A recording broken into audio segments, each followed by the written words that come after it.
The pedagogy is how we deliver the goods. It should be more experiential. We should not confine to classroom teaching, chapter and talk method of teaching. It should be experiential, experimental approach should be followed. It should be holistic, not in singular subjects like psychology, economics, political science, sociology, botany, statistics, etc. All of these should come together to make the student know what he should learn. It should be integrated, inquiry driven, discovery oriented, learner centered, discussion based, flexible, and enjoyable. So students should enjoy the learning, should involve in discussions, should innovate, should inquire, should start asking questions. That is the thing. But now asking questions is not allowed in any of the classrooms as far as I know. And the new education policy also says that the curriculum must include all the kalas. In India, traditionally we speak of 64 ಕಲೆಗಳು, 64 arts. So arts include everything, your science, technology, machine learning, everything it includes. So it has to be a more all-rounded kind of education, more useful kind of education, instilling many living. And lastly, it says education must build character, enable learners to be ethical, rational, compassionate, and caring, while at the same time prepare them for gainful and fulfilling employment. So all these huge sounding words are there, but these are what should be the goals of any educational system. Okay, and the education policy 2020 is based on 8 key principles, and these I have shown here. So first one is respect for diversity and local context to be reflected in all curriculum, pedagogy, and policy. Now the syllabus is prepared somewhere, UGC framework is given. Based on that, your university UOS frames a syllabus and it simply gives it to you, and you go by that particular framework. The local requirement, the local examples, the local case studies are at many times they are not. Even there may be a person locally available who may be more knowing about local business, but is not involved either in curriculum framing or in terms of delivering of that particular. So that is the first point. Second is equity and inclusion to become the cornerstones of all educational decisions. So if education is going to transform the society, transform the individuals, then it should reach everyone, every single individual of every caste, every creed, every region, and every gender also, male, female. So we should reach everyone. It should be equitable and inclusive in approach. Then community participation in education is another important hallmark, because lot of investment is needed. Not only investment, but the content is to be derived from the community. For this purpose, communication policy. And the fourth and most important, all language barriers. Unfortunately, we used to, when I was a student, we used to, a person who was writing in Kannada medium was looked down upon. But now we have majority of the students writing in Kannada medium at the postgraduate level. Now language is one of the major barriers as to why students do not come to higher education. So that language barrier is being broken. It says, and it says that students can learn language. And the fifth one is emphasize conceptual understanding, learning for exams with no rote learning. So students should understand the concepts, not that he will pass an examination to get a higher percentage of marks, but conceptual understanding is what is to be focused. And sixth one is the unique capabilities of the students have to be identified, have to be recognized, and they have to be tagged. They have to be trained according to their capabilities, their interests, their preferences. That means learning, the teaching or education should be learner centric rather than what is decided by BOAs, UGC, or university, etc. Okay. Seventh one is the learner should be capable of developing critical thinking and creativity. Not the least is sustained continuous review built on sustained research and regular assessment by educational experts. The whole system should be continuously reviewed, monitored by educational experts, not by some bureaucrat sitting in UGC, AICTE, and such other agencies. So the review and monitoring should be done by educational experts. So these are the 8 key principles of the national education policy. Based on this, the objectives are proposed. I'm not going to read all these objectives. I will share the presentation with organizers. You may later on take them, or you can request to me, and if you leave your email ID in the chat box, I will share the presentation to all of you. I will not read this. Hello sir, sorry for the disturbance. Hello. Yeah. ಸ್ವಲ್ಪ ಓದೋರಿಗೆ ಎಲ್ರಿಗೂ ತಮ್ಮ video of ಮಾಡ್ಕೊಳ್ಳಿಕ್ಕೆ ಹೇಳ್ತೀರಿ. ನೀವು speaker ಅಷ್ಟೇ ನಿಮ್ಮದು video ಇರಲಿ, ಓದೋರಿಗೆ video of ಮಾಡ್ಕೊಳ್ಳಿಕ್ಕೆ ಹೇಳಿ. So since it is a request of one of the participants, and because the videos would be distracting, the other participants are requested to switch off their videos. You can come up when we come for discussion. Okay, thank you. So I will not read all these things. We will just move ahead. But the only thing is I will focus on this. Again, it is a repetition of what I have already said, but this is worth repeating. That is why I am just reading this.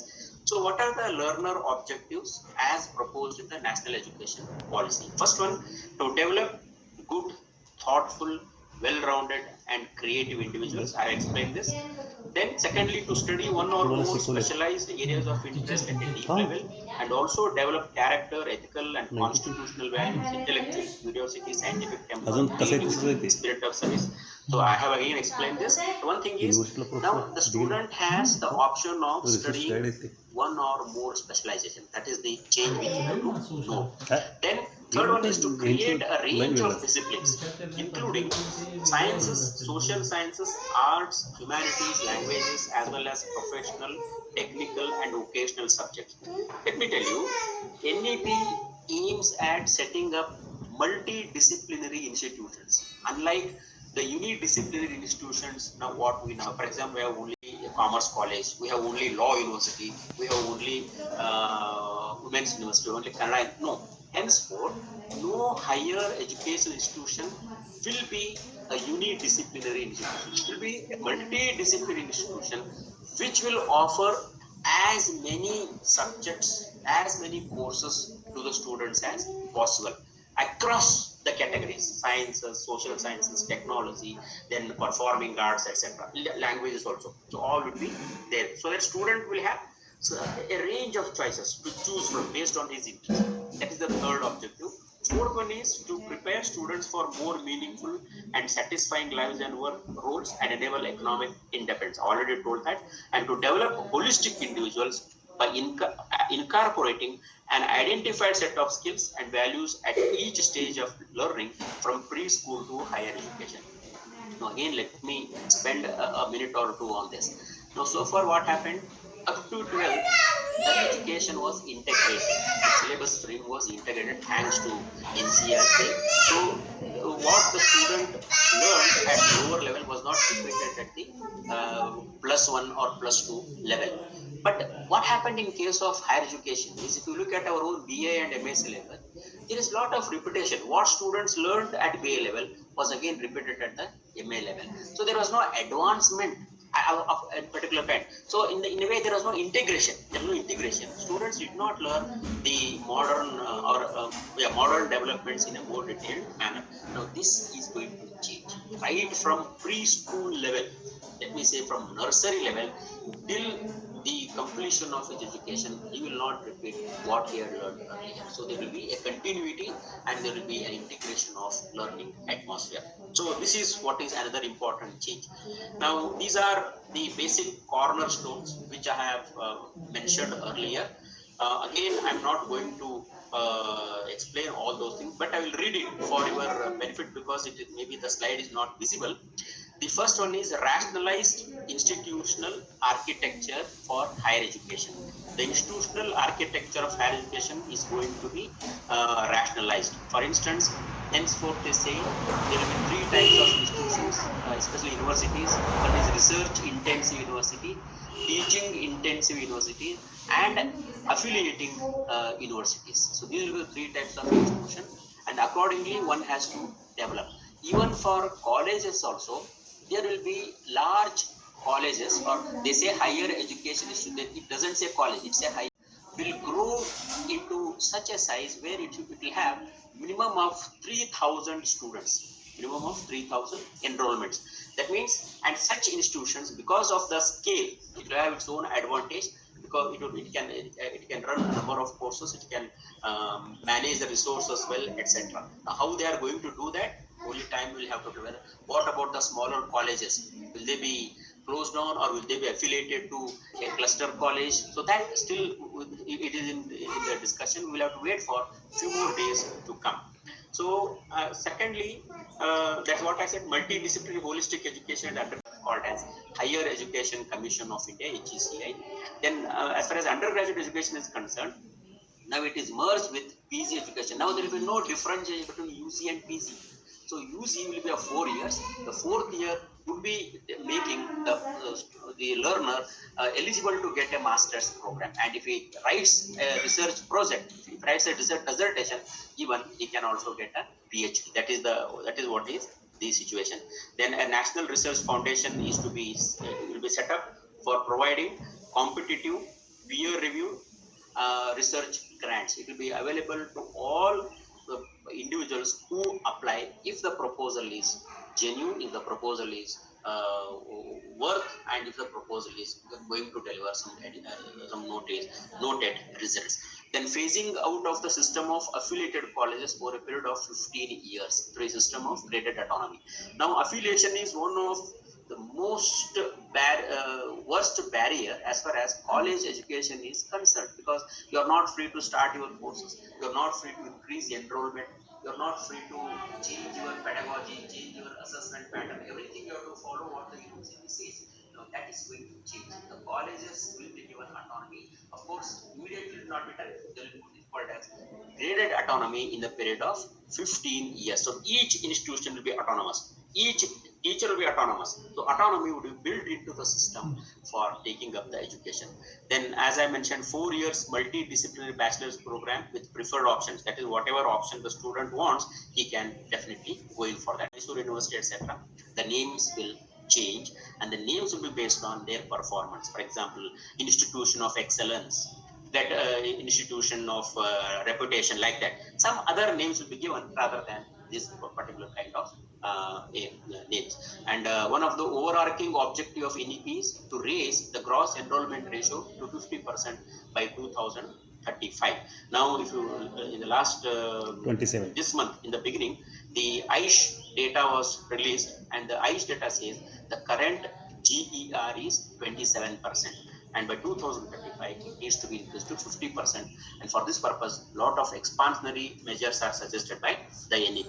Then inclusion, broad-based, multidisciplinary, holistic undergraduate education with flexible curriculum. That means, as I said, you can introduce any course you want. The student can take up any course the student wants. So that kind of flexibility is there.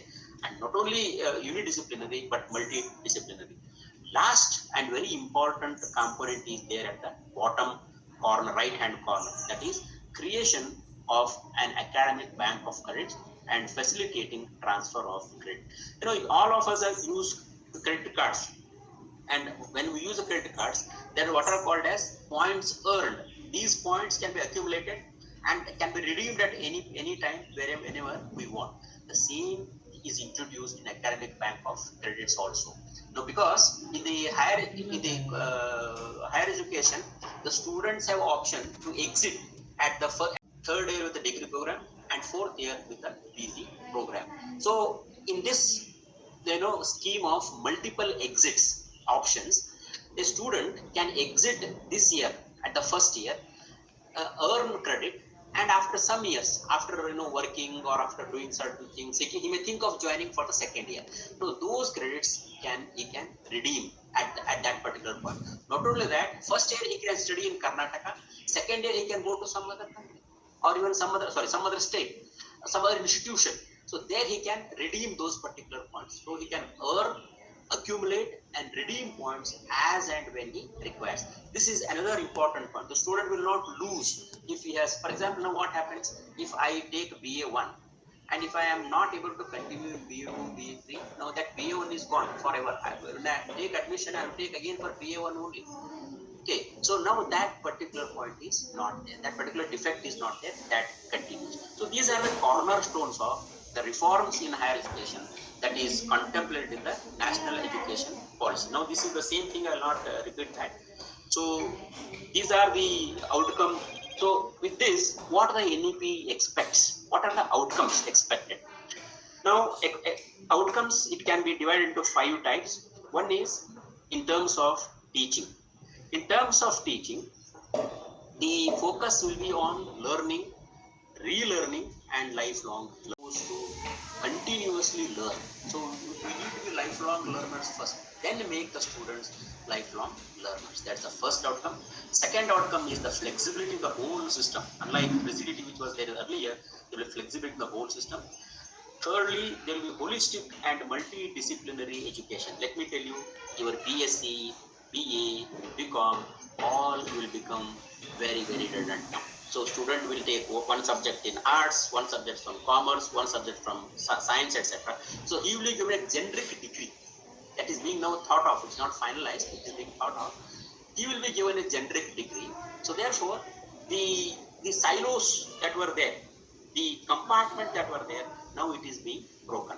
Then from mere users of knowledge, students were mere users of knowledge, now they are being developed as creators of knowledge because of critical thinking, because of innovation ability which we are going to imbibe into them. They will become now creators of knowledge. And lastly, but very importantly, from job seekers, they would now turn into job providers and job promoters, because we are giving them entrepreneurial skills, we are giving them skills to lead life. So therefore, instead of waiting for a job to be available for them, waiting for hiring, now they will become the person who will hire others. So from job seekers, the job providers, job promoters is another outcome which the NEP expects. Now in the policy documents for higher education, these 12 items are there. These 12 items are there. I'm not going to discuss all of them. I'll only touch upon which are more relevant for the same thing I have already discussed with you. For example, large multidisciplinary university colleges with at least one in every district, more multidisciplinary undergraduate education, faculty and institutional autonomy, revamping curriculum, pedagogy, assessment, and student support. See, student support also is important. Counseling, remedial coaching, then providing of reading material. All those things they come here. Then reaffirming integrity and of faculty and institutional leadership positions. Establishment of National Research Foundation. Governance of HEIs by high qualified independent boards. For example, in university, now you will not have syndicate. You will have a board of governors, and board of governors is empowered to appoint a vice chancellor. Now vice chancellor will not be appointed by the central government or state government. It will be appointed by the board of governors of that particular university. So, and they will take into account the requirement of the university or the college and take decisions to run that. Then regulation by a single educator for all higher education, including professional education, that already I have told. Then increasing access, equity, and inclusion of NEP. And again, this I have already discussed. I will not repeat this. Like setting up of multidisciplinary institutions, like 3 kinds of institutions, like phasing out of the system of affiliated colleges, then accredited system of accredited system of the higher education system, etc. And look at the last point. Last point is single stream HEIs will move towards becoming vibrant multidisciplinary institutions in the HEI clusters. Now there will be no, as I mentioned earlier, no commerce college only, no arts college only, no science college only, no engineering college. Everything has to come together as one multidisciplinary institution or as a cluster of such institutions. So that is what is being thought of. Then so similar also with the university. So university also has to have all the programs, right from undergraduate, graduate, PhD program, and all the courses. And look at the second point. Now the present complex nomenclature, like deemed to be university, affiliating technical university, unitary university, will all go, and simple university will be there. So no different kinds of universities that is going to happen. This again I have discussed, I will not repeat that. What I'm interested is, I will just go to that particular slide.